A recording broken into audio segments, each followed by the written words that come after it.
командующий парадом генерал армии Салюков.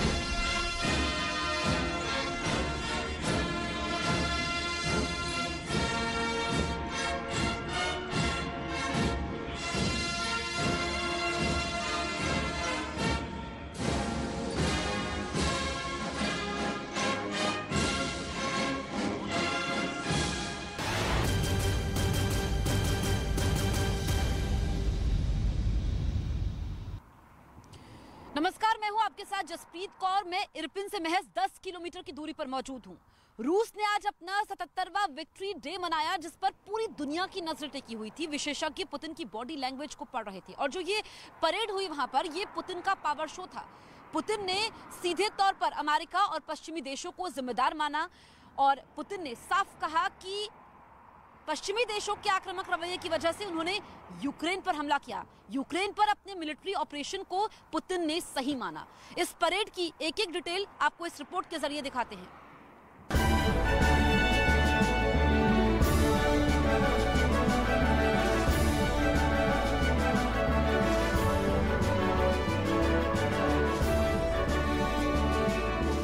Командующий парадом генерал армии Салюков.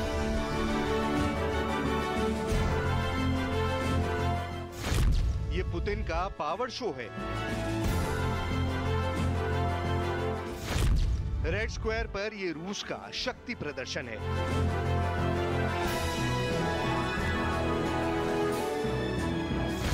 Moscow में जंगी parade, NATO में direct संदेश।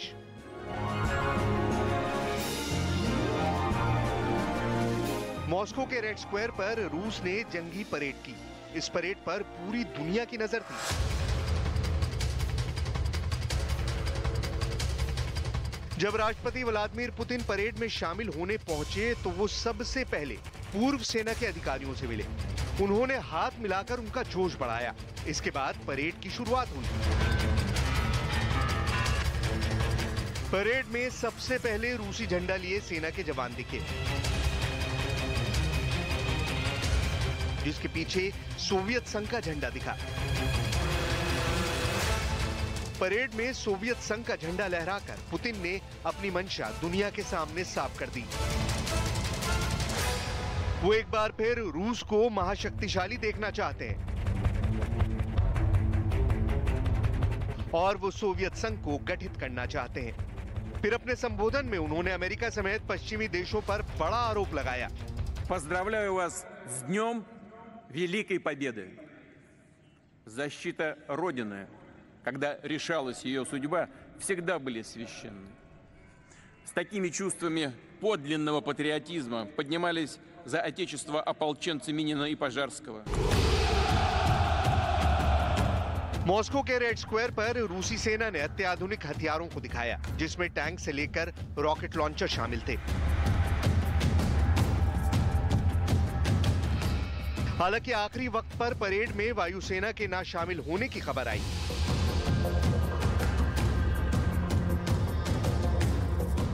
इसके पीछे पश्चिमी मीडिया रूस का कोई सीक्रेट प्लान बता रही है।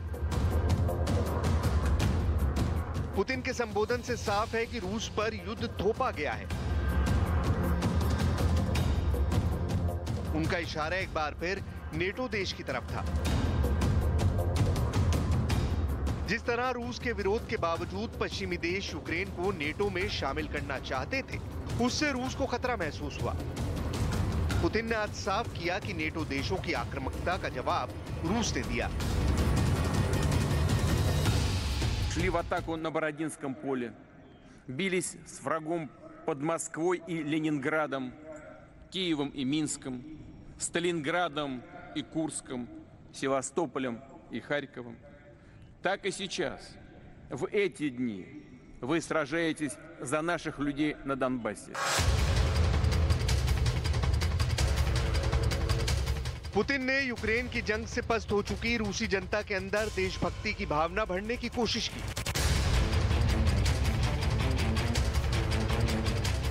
अपने संबोधन में पुतिन ने अमेरिका पर भी हमला बोला। पुतिन ने आरोप लगाया कि उन्होंने पश्चिमी देशों से अच्छे संबंध बनाने की कोशिश की, लेकिन अमेरिका के रुख की वजह से कामयाबी नहीं मिली।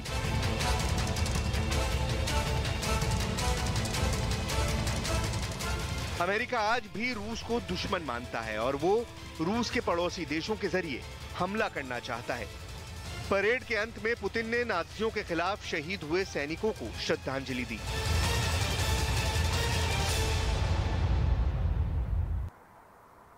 रूस ने आज अपना 77वां विक्ट्री डे मनाया। इस बीच मॉस्को में रेड स्क्वायर पर भव्य कार्यक्रम का आयोजन हुआ। एक तरफ बड़े बड़े टैंकों के जरिए रूस ने अपना शक्ति प्रदर्शन किया, दूसरी तरफ पुतिन ने कड़ा संदेश भी दिया अमेरिका समेत तमाम पश्चिमी देशों को, नेटो को, कि जो फैसला लिया गया वो सही था। आपको 10 तस्वीरों के जरिए इस परेड की भव्यता दिखाते हैं।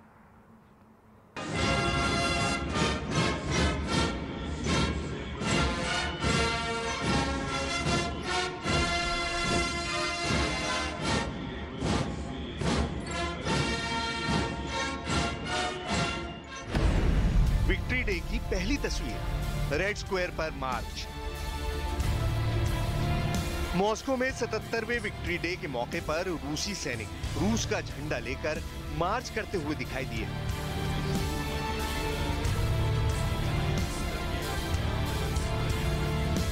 सैनिकों की एक टुकड़ी झंडा लेकर पुतिन को सलामी देती दिखाई दी। विक्ट्री डे की दूसरी तस्वीर, पुतिन को सलामी।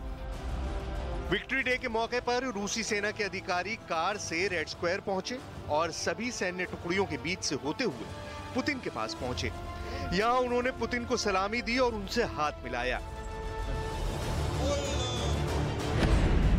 विक्ट्री डे की तीसरी तस्वीर, तोप की सलामी से गूंजा मॉस्को। विक्ट्री डे के मौके पर रेड स्क्वायर पर 21 तोपों से सलामी दी गई। कमांडर का एक इशारा होते ही पूरा इलाका तोप के गोलों से गूंज उठा। विक्ट्री डे की चौथी तस्वीर, पुतिन का शक्ति प्रदर्शन। रूस के विक्ट्री डे के मौके पर रूसी सेना ने शक्ति प्रदर्शन किया। रेड स्क्वायर पर रूसी टैंक मार्च करते हुए दिखाई दिए। टैंक पर खड़े रूसी सैनिक भी रूस के झंडे को सलामी देते नजर आए। परेड में करीब 11,000 रूसी सैनिकों ने हिस्सा लिया। विक्ट्री डे की पांचवी तस्वीर, रेड स्क्वायर पर रॉकेट लॉन्चर। मॉस्को के रेड स्क्वायर पर विक्ट्री परेड के दौरान मल्टी रॉकेट लॉन्चर के साथ मार्च कर रूस ने शक्ति प्रदर्शन किया। एक साथ कई रॉकेट लॉन्चर और बख्तरबंद गाड़ियों को परेड में शामिल किया गया। इसी परेड में S-400 को भी शामिल करके दुनिया को रूस की ताकत का एहसास कराने की कोशिश की गई। विक्ट्री डे की छठी तस्वीर, पश्चिमी देशों को जवाब। पुतिन ने कहा कि रूस केवल अपनी मातृभूमि की रक्षा कर रहा है। उसने पश्चिमी देशों की नीतियों के खिलाफ सही समय पर आवश्यक जवाबी कार्रवाई की है। विक्ट्री डे की 7वीं तस्वीर, पुतिन की नेटो को ललकार। पुतिन ने विक्ट्री डे के मौके पर भाषण देते हुए यूक्रेन पर हमला करने का कारण बताया। पुतिन ने कहा कि नेटो रूस पर हमला करने की तैयारी कर रहा था, इसीलिए ही रूस ने यूक्रेन पर हमला किया। विक्ट्री डे की 8वीं तस्वीर, यूक्रेन को बचाने की लड़ाई। अपने भाषण में पुतिन ने कहा कि यूक्रेन पर फासीवादी ताकतों ने कब्जा कर लिया था और उस कब्जे से यूक्रेन को बचाने के लिए ये जंग लड़ी गई। विक्ट्री डे की 9वीं तस्वीर, रूसी सेना का मार्च। 77वें विक्ट्री परेड का जश्न मनाते हुए रूस की सैन्य टुकड़ियों ने बैंड की धुन पर एक साथ कदम ताल करते हुए मार्च किया और एक साथ रूसी झंडे को सलामी दी। विक्ट्री डे की 10वीं तस्वीर, शहीदों को श्रद्धांजलि। विक्ट्री परेड में शामिल होने के बाद पुतिन दूसरे विश्व युद्ध में शहीद हुए सैनिकों को श्रद्धांजलि देने पहुंचे।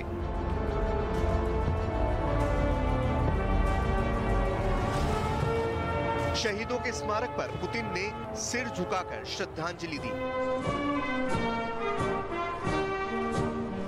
पुतिन के बाद वहां मौजूद दूसरे पूर्व सैनिकों ने भी अपने शहीद साथियों को श्रद्धांजलि दी।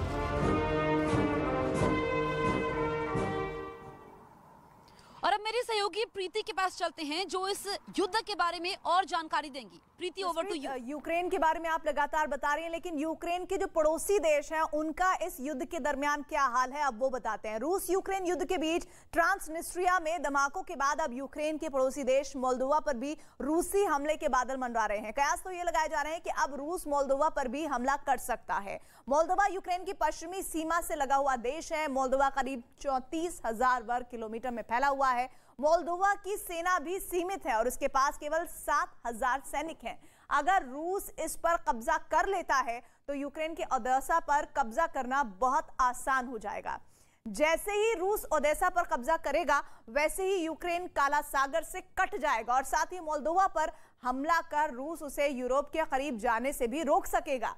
रूस मोल्दोवा पर हमला कर पश्चिमी देशों को यह संदेश भी देगा कि अगर उन्होंने यूक्रेन की मदद की तो इस तरह क्षेत्र में और ज्यादा अशांति फैलाई जाएगी। तो एक तरफ रूस यूक्रेन पर हमले कर रहा है तो दूसरी तरफ यूक्रेन भी पलटवार कर रहा है। रूस ने यूक्रेन के कई शहरों को मलबे में तब्दील कर दिया है। अब हम आपको 10 तस्वीरों के जरिए इस युद्ध की भयावह तस्वीर दिखाते हैं। युद्ध की पहली तस्वीर, रूस पर यूक्रेन के ताबड़तोड़ हमले।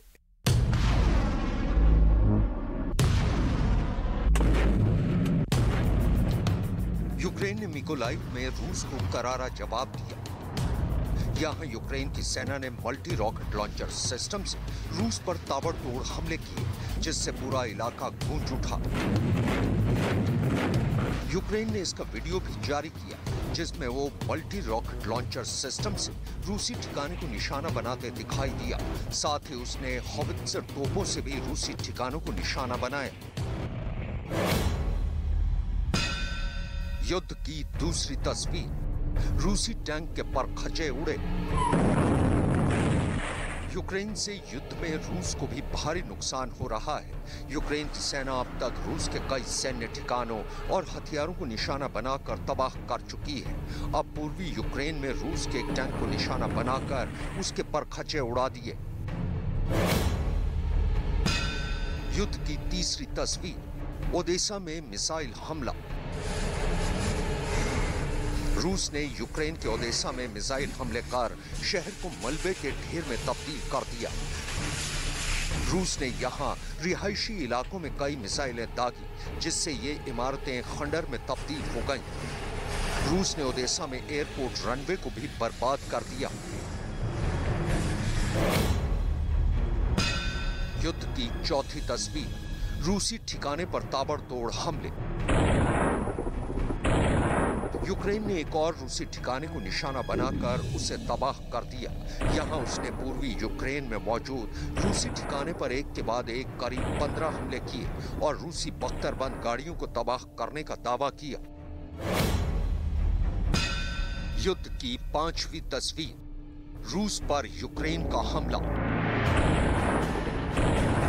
यूक्रेन सेना की मैकेनाइज्ड ब्रिगेड ने पूर्वी यूक्रेन में एक जंगल के बीच मौजूद रूसी ठिकाने पर हमला कर उसे नेस्त नाबूद कर दिया। यूक्रेन के हमले के बाद रूस के इस ठिकाने में आग लग गई। आग इतनी भयानक थी कि चारों ओर धुएं का गुबार छा गया।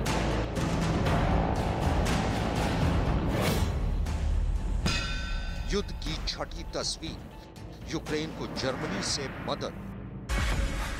रूस और यूक्रेन के बीच जारी युद्ध में जर्मनी यूक्रेन की मदद कर रहा है। जर्मनी ने यूक्रेन के सैनिकों को हॉवित्जर तोप चलाने की ट्रेनिंग दी। इसका एक वीडियो सामने आया, जिसमें यूक्रेन के सैनिक जर्मनी में हॉवित्जर तोप चलाते दिखाई दिए। युद्ध की 7वीं तस्वीर, कीव में भारी तबाही। रूसी हमलों से राजधानी कीव पूरी तरह बर्बाद हो चुकी है। यहां रूस के मिसाइल हमलों के बाद चारों तरफ तबाही का मंजर दिखाई दिया। कीव की कई रिहायशी इमारतें पूरी तरह खंडर में तब्दील हो गईं। कारें कबाड़ बन गई तो कई इमारतें पूरी तरह मलबे के ढेर में तब्दील हो गईं। युद्ध की 8वीं तस्वीर, रूस का मिसाइल सिस्टम ध्वस्त। यूक्रेन भी रूस के हमलों का कड़ा मुकाबला कर रहा है।